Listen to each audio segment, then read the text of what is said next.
पिताजी जल्दी चलिए, वरना मैं आज स्कूल में देरी से पहुंचूंगा। मेरी टीचर बहुत गुस्सा करती है।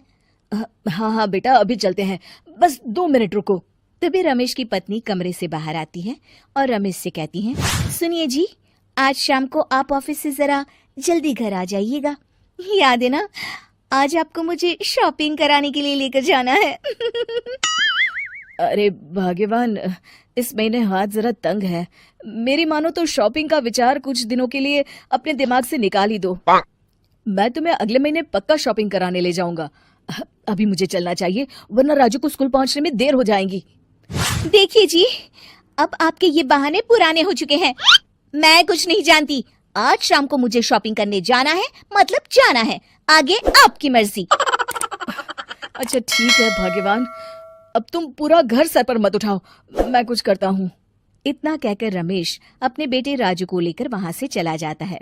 घर से निकलने के लिए रमेश जैसे ही अपनी मोटरसाइकिल शुरू करता है, तभी उसकी माँ उसे आवाज देकर कहती है, अरे रमेश, आज शाम को मुझे कुछ पैसे दे देना। याद है ना, मैंने तुझसे कहा था कि मुझे मंदिर में चढ़ावा चढ़ाना है।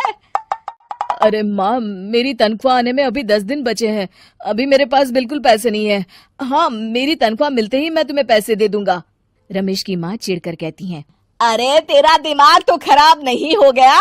मैंने तेरे भरोसे मंदिर के पुजारी जी से वादा कर दिया है और तू कह रहा है कि पैसे नहीं है। अब मैं पुजारी जी को क्या जवाब दूंगी? तुझे तो मेरी इज्जत की भी कुछ परवाह नहीं है। अच्छा ठीक है माँ, अब तुम गुस्सा मत करो, मैं शाम तक कुछ इंतजाम करता हूँ। इतना कहकर रमेश वहां से चला जाता है। फिर दोपहर को जब रमेश अपने दफ्तर में बैठा होता है, तब उसे अपनी पत्नी और माँ की बातें याद आती हैं। रमेश अपने दफ्तर के एक साथी मोहन से कुछ रुपए उधार मांगता है। अरे भाई मोहन, मेरा एक छोटा सा काम कर दो, मुझे कुछ रुपयों की सख्त जरूरत है। मुझे कुछ दिनों के लिए क्या तुम रुपए उधार दे सकते हो? अरे रमेश भाई, मैं तुम्हें पैसे उधार तो दे सकता हूँ, लेकिन मुझे वक्त पर पैसे लौटा देना। वैसे भी मेरा मानना है कि दोस्ती यारी में कभी पैसों का व्यवहार नहीं करना चाहिए। ये कहावत तो तुमने सुनी ही होगी कि उधार प्रेम की कैंची है। मैं नहीं चाहता कि पैसों को लेकर हमारा रिश्ता खराब हो। अरे मोहन, तुम बिल्कुल चिंता मत करो, मैं तुम्हारे पैसे वक्त पर लौटा दूंगा। फिर मोहन रमेश को पैसे दे देता है। शाम को घर आकर रमेश कुछ पैसे अपनी माँ को देता है और साथ ही अपनी पत्नी को भी शॉपिंग कराने बाजार लेकर जाता है। रमेश की पत्नी और उसकी माँ का स्वभाव जरूरत से ज्यादा खर्चीला होने के कारण दोनों हमेशा बेवजह पैसे खर्च करती हैं। फिर एक दिन, सुनिए जी, अगले हफ्ते हमने छुट्टियों में कहीं बाहर जाने का प्लान बनाया था। आपने पैसों का इंतजाम कर लिया ना?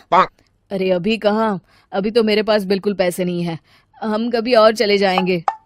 देखिए जी, मैंने सभी सहेलियों से कह दिया है कि मैं बाहर घूमने जा रही हूँ। अगर मैं नहीं गई तो सब मुझ पर हंसेंगी। आप कहीं से भी पैसों का इंतजाम कीजिए जी। इतना कहकर रमेश की पत्नी वहां से चली जाती है।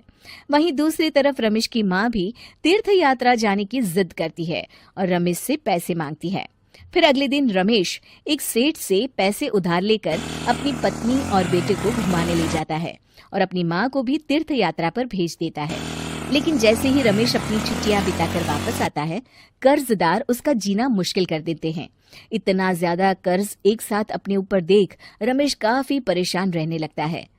फिर एक दिन राजू की स्कूल की फीस वक्त पर न भर पाने के कारण रमेश को स्कूल में बुलाया जाता है। स्कूल के प्रिंसिपल साहब रमेश को सख्त हिदायत देते हैं कि अगर वक्त पर स्कूल की फीस नहीं भरी गई तो उनके बेटे का नाम स्कूल से काट दिया जाएगा। अपने बेटे की स्कूल की फीस भरने के लिए रमेश अपने दोस्त गिरधारी से कुछ पैसे उधार ले लेता है और स्कूल की फीस भर देता है। रमेश की माँ और उसकी पत्नी खर्चे और घर की जिम्मेदारी संभालते संभालते धीरे धीरे रमेश पूरी तरह कर्ज में डूब जाता है। और तभी एक दिन दफ्तर में काम करते समय रमेश की तबीयत अचानक बिगड़ जाती है और वो बेहोश होकर गिर पड़ता है। उसे जल्दी से पास के एक अस्पताल में भर्ती कराया जाता है। रमेश के घर वालों को ये बात पता चल जाती है तो वे सभी अस्पताल पहुंचते हैं। अस्पताल के डॉक्टर साहब उन्हें बताते हैं, देखिए, देर रात तक जागने और जरूरत से ज्यादा काम करने की वजह से इन्हें चक्कर आ गया था। बेहतर यही होगा कि इन्हें कुछ दिनों के लिए पूरी तरह आराम करने दिया जाए।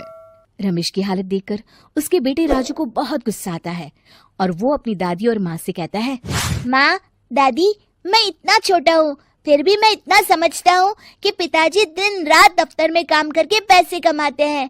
पिताजी अकेला पूरा घर संभालते हैं और आप दोनों अपने फिजूल के खर्चों के लिए उन पर दबाव डालते रहते हैं।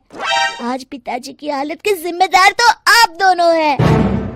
राजू की समझदारी भरी बातें सुनकर रमेश की माँ और पत्नी को अपनी गलती का एहसास होता है और दोनों की आंखों में आंसू आ जाते हैं।